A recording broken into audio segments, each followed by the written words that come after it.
Dans cette capsule, on verra comment multiplier un vecteur par un scalaire. Alors, commençons un peu par la même comparaison que je fais depuis le début. Les vecteurs se comportent tantôt comme des nombres, tantôt comme des objets géométriques. Alors, en réalité, ce sont des objets géométriques, mais qui ont vraiment les propriétés numériques enchâssées, donc la norme, l'orientation, ainsi de suite. Donc, euh, multiplier un vecteur par un scalaire, ben, c'est comme un peu si on faisait l'analogie de lorsque vous avez commencé à la petite école à faire la multiplication. Alors, au départ, on faisait 3 plus 3 plus 3 plus 3. Ben là, on a vu que comme c'était une addition répétée, on pouvait dire qu'on avait 4 fois le nombre 3. C'est un peu la même chose pour les vecteurs. On pourrait dire qu'on a le vecteur v auquel on additionne le vecteur v et encore une fois le vecteur v et enfin une dernière fois le vecteur v. Donc on a finalement 4 fois le vecteur v qui sont multipliés. D'accord? Donc c'est ça, multiplier un vecteur par un scalaire. C'est analogue à ce qu'on faisait avec les nombres. Et de même façon qu'avec les nombres, c'était boiteux de voir que la multiplication, c'est une addition répétée, parce que ça fonctionne seulement avec les nombres entiers. On ne peut pas répéter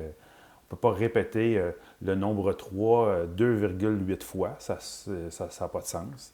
Alors, il y a des limites à ça, mais quand même, pour s'aider à comprendre, ça fonctionne. Et je peux même dire que ça fonctionne encore mieux avec les vecteurs qu'avec les nombres, parce que les vecteurs, on a une représentation géométrique plus solide que celle des nombres. Commençons par la définition.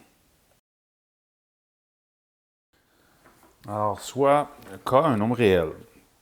Donc, on va écrire K appartenant au réel, et on sait que ça, c'est un scalaire.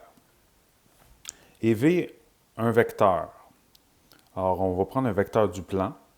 Alors, je vais écrire que V appartient à R2, R exposant 2. Ça veut dire le plan réel. Si on était dans l'espace à 3 dimensions, on aurait donc l'espace réel, on aurait R à la 3. On verra ça plus tard dans les prolongements. On va définir le produit scalaire, K fois le vecteur V, comme le vecteur qui possède trois propriétés. Donc, le vecteur dont, premièrement, la longueur du vecteur, qui est la norme. La longueur sera égale à, donc on va écrire une norme de KV égale valeur absolue de K fois la norme du vecteur V. On écrit valeur absolue parce que c'est une longueur. Une longueur, c'est toujours positif. Ensuite de ça, la direction du nouveau vecteur KV est la même que celle de V. Donc la direction est celle du vecteur V. Enfin, on peut aussi dire qu'ils sont colinéaires. Ils appartiennent à une même droite qui supporte le vecteur V. Donc, il y aurait la même pente. Enfin, dernière propriété, le sens du vecteur KV, donc le nouveau vecteur multiplié par un scalaire, est le même que celui de V. Donc, c'est dans le même sens, pointe dans la même direction, si K est un nombre positif.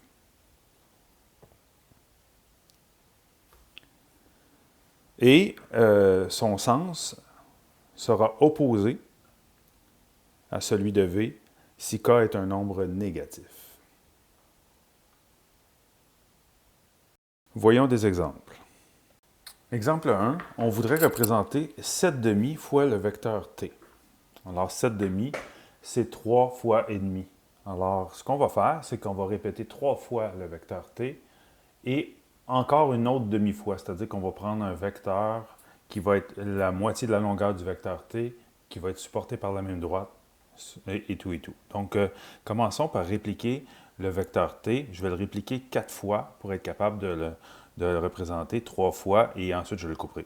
Voilà, donc ce qu'on va commencer par faire, c'est qu'on va aligner, comme on dit, 7 demi, c'est 3,5. On va aligner 3 vecteurs un après l'autre. Alors, on ne change rien de la direction. Alors, ça reste comme ça. Et ensuite, ce qu'on a besoin de faire, c'est couper le dernier en deux. Alors, je vais utiliser mon outil pour couper en deux. parties égales. Et voilà, je viens d'obtenir la moitié du vecteur, et c'est cette moitié que je vais aller disposer à l'extrémité de l'autre. Alors voilà. Je vais maintenant couper ce vecteur-là, j'en ai plus besoin. Et ce que je viens d'obtenir, ce nouveau vecteur qui a cette longueur-là, c'est maintenant le vecteur 7,5 fois le vecteur t. Voilà ce que ça représenterait géométriquement. Alors, comprenons qu'on n'a rien changé des propriétés initiales du vecteur, c'est-à-dire que l'orientation est restée la même pour le nouveau vecteur. Donc, l'orientation qui est sens et direction, et tout ce qu'on a changé, c'est la norme du vecteur. Et puisque 7,5 c'est un nombre positif, ça se trouve à pointer dans la même direction que pointait le vecteur initial. Exemple 2, représentons le vecteur, on va l'appeler cette fois V. Donc V va donner, ça va être le vecteur moins 3U. J'ai utilisé cette façon-là d'écrire parce que vous allez le voir souvent, on va renommer nos nouveaux vecteurs. Donc on pourrait bien sûr l'appeler le vecteur moins 3U, comme tout à l'heure on a appelé le vecteur 7,5T, sauf que cette fois, on a décidé de le renommer en vecteur V. Alors, ce qu'on va faire, c'est qu'on va prendre le vecteur U que nous avons déjà, je vais le dupliquer, bien pas le dupliquer, je vais même le tripler, je vais en avoir besoin de 3. Fait que je vais commencer par ça, et ensuite de ça, on va voir comment on représente le nouveau vecteur V. Alors, cette fois, je l'ai triplé, mais sans mettre la flèche qui va avec. Alors, bien sûr, il y aurait une flèche qui va en bas, comme on en voit ici, il devrait y avoir une flèche dans cette direction-là. Mais comme je prends moins 3 fois le vecteur U, je me trouve à inverser chacune des flèches. Donc, ce que je vais faire plutôt, c'est que je vais l'écrire comme ça. Alors, chacun de ces vecteurs représente moins U. Et c'est ces 3 vecteurs-là que je vais aligner les uns aux autres pour produire le nouveau vecteur. J'obtiens donc mon nouveau vecteur résultant, donc on pourrait appeler moins 3U. Donc, je vous fais remarquer ce qu'on a dit précédemment. Cette fois, on remarque, c'est des droites parallèles. Alors, la droite qui supporte le vecteur moins 3U et la droite qui supporte le vecteur U sont parallèles. Donc, elles ont la même pente. La seule différence qu'on voit cette fois, c'est que le sens a changé. Alors, on n'a pas le même sens. Ça, c'est dû à l'opposé qu'on voit là. Alors, dernière partie de cette leçon, les manipulations algébriques. Alors ça, c'est quand on a un vecteur qui est représenté par ses composantes. Alors, multiplier un vecteur par un scalaire revient à multiplier chacune de ses composantes par le même scalaire. Par exemple, je me donne un vecteur, disons le vecteur U, de composante A, donc c'est le vecteur AI plus BJ. Oui, on va l'écrire de cette façon-là. AB, pour simplifier l'écriture. Et je me donne un scalaire K, un nombre réel. Mais dans ce cas-là, je peux dire que K fois le vecteur U. Si je suis sous forme de composante, ça va être K fois le vecteur AB. Et ça va donner le vecteur KA, KB. Et si je l'écris sous cette forme-là, je vais avoir K fois le vecteur AI plus BJ. Et ça explique pourquoi ça donne ce qu'on vient de voir avec les composantes. Voilà.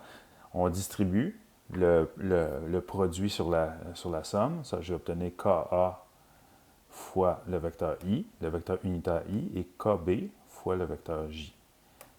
Voilà pourquoi on écrit ça comme ça, sous forme simplifiée avec les composantes. Donc, par exemple, mettons, je me prenais un exemple, je me dis, bon, OK, je vais prendre l'exemple du vecteur, disons que V donne le vecteur moins 3, 5, et que j'ai un nombre, un scalaire, qui est le scalaire moins 5. Voici ce que ça va me donner. Alors, si je prends KV, je vais avoir moins 5 fois le vecteur V. Donc, moins 5 fois le vecteur moins 3, 5, qui veut dire moins 3i, 5j. Et ça va me donner le vecteur moins 15, 25. Alors, Ça veut dire moins 5 fois le vecteur moins 3i plus 5j. Et ça veut dire le vecteur moins 15i plus 25j. Alors voilà, tout simplement. Là, il y a des propriétés, des opérations sur les vecteurs que nous verrons lors de la prochaine capsule vidéo. Et puis, ces propriétés-là devront être démontrées. Alors, je vais faire quelques démonstrations dans la prochaine capsule. Puis, certaines autres seront laissées en démonstration pour vous. Alors voilà, c'est ce qui conclut cette capsule.